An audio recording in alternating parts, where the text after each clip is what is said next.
네, 여러분 안녕하세요. 뉴스입니다. 총선에서 그렇게 참패를 당하며 국민들로부터 심판을 당해도 역시나 안 되는 놈은 안 되는 것 같습니다. 4.10 총선이 끝난 다음 날인 4월 11일 윤석열이 대통령실 출근을 하지 않고 관저에서 직무를 봤다고 합니다. 말이 직무지 총선 결과에 밤새 술 먹고 김건희랑 앞으로 어떻게 대처할지 작전을 구상했을 것이라 추측됩니다. 그래서 마지못해 내놓은 입장이 이관섭을 통한 진정성 1도 없는 쉬운 7글자 입장문이었던 겁니다. 왜 진정성이 없는지는 인적 쇄신을 어떻게 하면 보는지 나오는데, 어제만 해도 비서실장에 김한길이네 이동관이네 하며 언론을 통해 간을 보더니 이 오늘 중앙일보 단독 보도에는 새 비서실장으로 원희룡이 유력 검토되고 있고 이동관과 MB정권에서 경제수석과 지식경제부 장관을 역임한 최경중도 이름이 오르내리고 있으며 국무총리에는 권영세가 우선 검토되고 있다라는 그런 보도가 나왔습니다. 물론 아직 검토 중이라는 보도이기 때문에 지켜는 봐야겠지만 인물 하나하나를 보면 국정기조를 바꿀 의사가 전혀 없다는 것이 그대로 드러납니다. 하나같이 MB정권 인사들 아니면 검사 출신들입니다. 뭘 기대할 게 있습니까? 원희룡을 비서실장으로 검토한다는 것은 원희룡을 옆에 딱 끼고 챙겨줄 거 챙겨주고 해먹을 거 제대로 해먹겠다는 것으로밖에 해석되지 않습니다.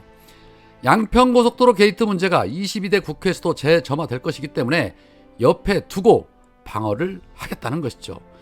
그리고 또 한편으로는 한동훈 하는 거 보니 뒤통수 칠 수도 있을 것 같으니 대신 원희룡을 차기 대권 주자로 띄우면서 견제하려는 그러한 의도도 있을 거라 봅니다.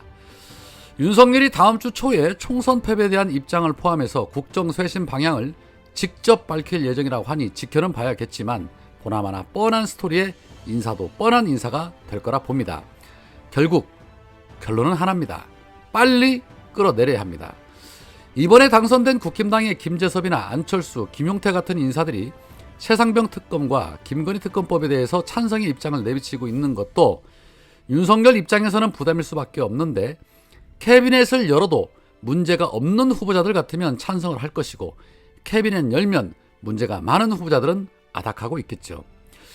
자, 한편 성상납 의혹을 받고도 윤석열이 봐주는 바람에 화성을 해서 기적적으로 살아남은 이준석이 여기저기 방송에 출연하며 한껏 당선의 기쁨을 누리고 모두가기 비판을 이어가고 있는데, 과연 이준석 언제까지 이 기쁨을 누리면서 입을 털어댈 수 있을까요? 어제 민주당의 경기도당이 이준석에 대해서 공영훈 후보에 대해 허위사실 공표 및 후보자 비방에 대한 건으로 경찰에 고발을 했습니다. 이준석은 지난달 2일 CBS 라디오 김현정의 뉴스쇼가 진행한 화성을 후보자 3자 토론에 출연을 해서 공영훈 후보에게 자녀 부동산 여부를 질의하며 22억 주택인데 결국에 거기서 9년 동안 맞벌이 부부 생활하고 그래서 거기에 대출한 10억 원을 끼고 그 다음에 전세까지 껴서 샀다, 이런 걸 영끌 갭 투자라고 하는 거 아니냐라고 발언을 했습니다. 마치 부동산 투기로 돈을 번 것처럼 말한 것입니다. 하지만 공영훈 후보 측은 그 딸이 주택 매입 당시에 기존 세입자의 전세 대금을 포함해 매입하지 않았으며 현재도 제3자의 임대 없이 실거주 중이다라고 밝혔습니다. 공영훈 후보 측은 이준석 측이 공표한 허위 사실이 각종 언론 보도와 SNS를 통해서 확산이 되고 또 공영훈 후보 가족의 명예와 사생활에 피해가 발생하고 있다며 고발 취지를 전했습니다. 공영훈 후보의 선거사무소 관계자는 언론과의 통화에서 공 후보의 자녀가 전세를 끼고 주택을 매입한 사실 없고 이 후보의 허위사실 유포로 오해를 산 상황이다. 경찰 수사 결과를 기다리며 대응해 나갈 것이다 라고 말했고, 민주당의 경기도당은 선거 열세를 극복하기 위해서 후보 본인뿐만 아니라 가족의 신상까지 터는 무분별한 네거티브가 결국 허위사실 공표로 이어졌다. 선거 공정성을 해치는 행위에 엄정 대응하겠다라고 강조를 했는데, 이거는 충분히 당선 모여가 가능한 사안입니다. 이와 비슷한 사례가 하나 있었는데, 이학수 정읍시장이 지방선거를 앞둔 지난해 5월에 TV, 라디오 토론이 보도자료를 통해서 경쟁자인 김민영 후보가 부동산 투기를 한 것처럼 허위사실을 공표하면서 결국에는 불구속 기소가 됐고 1심에서 당선 무효형인 벌금 1,000만 원을 선고받았고 항소심에서도 마찬가지로 벌금 1,000만 원을 선고받았습니다. 자, 이게 최종 확정이 되면 당선 무효가 되는데 이준석이 거의 비슷한 상황이기 때문에 이준석 역시도 의원직 날아갈 수도 있어 보입니다.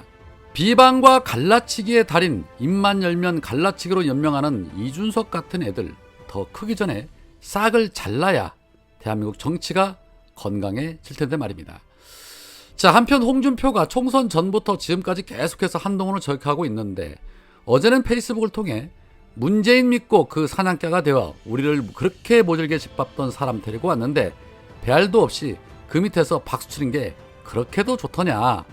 그런 노예 근성으로 어떻게 이 험한 세상 살아갈 수 있겠냐.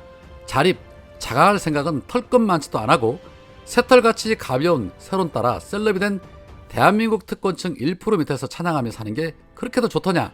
나 그렇게 살지 않는다. 내 힘으로 산다. 내 힘으로 살다가 안 되면 그건 내 숙명이다.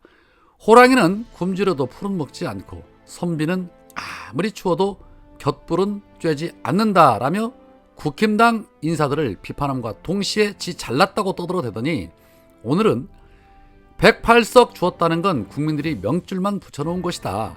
바닥을 쳤다고들 하는데 지하실도 있다. 박근혜 탄핵 때 지하실까지 내려가 보지 않았냐.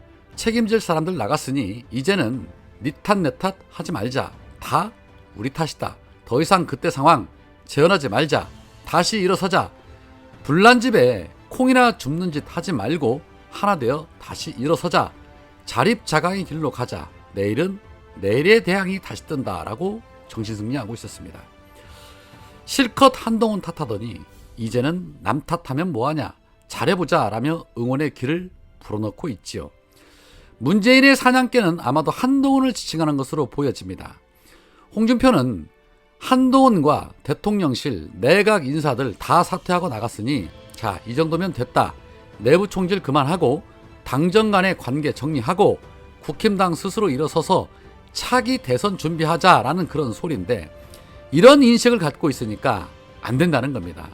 윤석열 심판 아직 시작도 안 했습니다. 성남 중원을에서 당선된 이수진 의원이 해단식에서 중원의 모든 것을 바치겠다. 이재명 대표를 중심으로 대선 승리를 향해 나아가자라고 말을 했는데 민주당이야말로 이재명 대표 중심으로 윤석열 정권 정말 확실하게 심판하고 국민들로부터 확고한 신뢰를 얻어 다음 대선에서는 반드시 승리하고 정권 찾아와야죠. 우리 국민들 지금 사는 게 아닙니다. 달라진 이재명의 민주당이 잘 해주리라 기대해 봅니다. 오늘은 여기까지입니다. 고맙습니다.